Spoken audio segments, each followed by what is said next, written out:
નમસ્કાર દર્શક મિત્રો, આપ નિહાળી રહ્યા છો N24 ગુજરાતી। તો નજર કરીશું આજના મહત્વના સમાચાર પર। ભરૂચ તાલુકાના કવિઠા ગામે ભ્રષ્ટાચાર સામે અવાજ ઉઠાવનાર પરિવારનો સામાજિક બહિષ્કાર કરવામાં આવ્યો હોવાના મામલામાં ગામમાંથી બહિષ્કાર કરાયેલા આગેવાન મીડિયા સમક્ષ આવ્યા હતા અને પોતાની વ્યથા ઠાલવી હતી। ભરૂચ તાલુકાના કાવીઠા ગામમાં ભ્રષ્ટાચાર સામે અવાજ ઉઠાવનાર વ્યક્તિ અને તેના પરિવારનો સામાજિક બહિષ્કાર કરવામાં આવ્યો હોવાના ગંભીર આક્ષેપો સામે આવ્યા હતા। ગામમાંથી બહિષ્કાર કરાયેલા મયુરસિંહ રાજ મીડિયા સમક્ષ આવ્યા હતા અને સમગ્ર ઘટનાક્રમ અંગે પોતાની વ્યથા વ્યક્ત કરી હતી। મયુરસિંહ રાજે જણાવ્યું હતું કે ગામના હિત અને વિકાસના મુદ્દાઓને લઈને તેમણે ભ્રષ્ટાચાર વિરુદ્ધ લડત શરૂ કરી હતી। જો કે તેના બદલામાં તેમના પર વ્યક્તિગત હુમલાઓ કરવામાં આવ્યા અને તેમના પરિવારને 7 દિવસ સુધી સામાજિક બહિષ્કારનો સામનો કરવો પડ્યો હતો। તેમણે વધુમાં આક્ષેપ કર્યો હતો કે સમગ્ર મામલે સરકારી તંત્રને અનેક રજૂઆતોને ફરિયાદો કરવા છતાં અત્યાર સુધી કોઈ અસરકારક કાર્યવાહી કરવામાં આવી નથી।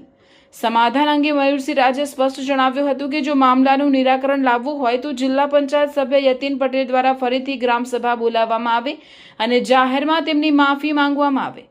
મયુરસિંહ રાજના આક્ષેપોથી ગામમાં ચર્ચાનો માહોલ સર્જાયો છે। હવે આ મામલે જિલ્લા તંત્રને સંબંધિત જવાબદાર વ્યક્તિઓ શું પગલાં ભરે છે તેના પર સૌની નજર મંડાઈ છે।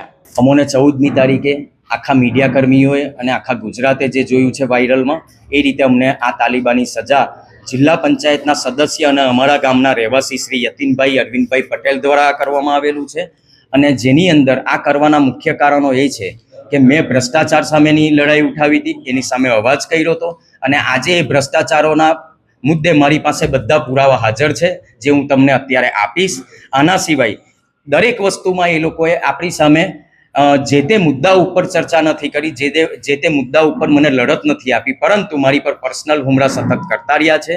2 મહિના પહેલા મારી ઉપર જીવલેણ હુમલો કરવાનો પ્રયત્ન કર્યો હતો, જેની મેં પોલીસ ફરિયાદ નોંધાવેલી છે। અત્યારે જે ગામ બહિષ્કાર મારો કરવામાં આવ્યો છે, જેની પણ મેં ગાંધીનગર સુધી તમને જણાવ્યા મુજબ અલગ અલગ કચેરીમાં, માનવ અધિકાર ખાસ આ બધી જગ્યાએ અને ભ્રષ્ટાચાર માટે મેં વિકાસ કમિશનર ગાંધીનગરને અરજી કરી છે। આજ સુધી તંત્ર દ્વારા આ વસ્તુની અંદર કોઈ પહેલ થઈ નથી, કોઈ એક્શન લેવાઈ નથી। અને આ યતીનભાઈએ ગામના ભોળા અને નિર્દોષ લોકોને ફસાવીને એ લોકો પાસે આ કૃત્ય કરાવ્યું છે, કારણ કે યતીનભાઈને ભ્રષ્ટાચારનો ડર હતો અને આ ડરને લીધે મને દબાવવા માટે એમને આ ગામની જોડે આ કૃત્ય કર્યું છે। અને તમને આપેલા નિવેદનમાં યતીનભાઈએ જણાવી દીધું છે કે હું આ વિષયમાં બિલકુલ નથી। તો આજે તમે આ શું કરી રહ્યા છો? ભોળા ગામ લોકોને તમે છૂટા મૂકી દીધા આ લેવલ ઉપર કૃત્ય કરાવીને। લોકશાહીમાં એક જવાબદાર વ્યક્તિ તરીકે તમારાથી આ કૃત્ય થાય ખરું?